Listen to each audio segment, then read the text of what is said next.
Hi.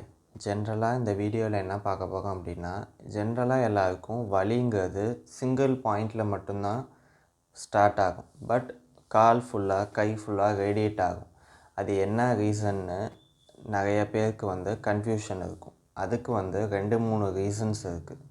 First விஷயம் ஒரு pain வரும்போதே ஸ்டார்டிங்கில் பார்த்துடணும். ஸோ அதை கொஞ்சம் கொஞ்சமாக விட விட ஃபஸ்ட்டு ஒன் மசில் இம்பேலன்ஸ் ஆக ஆரம்பிக்கும். அதாவது ஒரு சைடு டைட்டாகவும் இன்னொரு சைடு வீக்காகவும் ஆரம்பிக்கும் போது உங்களோட மசில் இம்பேலன்ஸ்னால் பெயின் ரேடியேஷன் ஆக ஆரம்பிக்கும். Second one nerve irritation.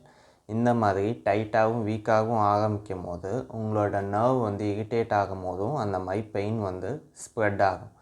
Third one ஃபேஷியான்னு சொல்லுவாங்க. அதாவது ஒரு கவரிங் லேயர் மாதிரி. இந்த கவரிங் லேயர் டைட்டானாலும் மசில் மூவ் பண்ண முடியாமல் உங்களுக்கு பெயின் இரிட்டேஷன் ஆக ஆரம்பிக்கும்.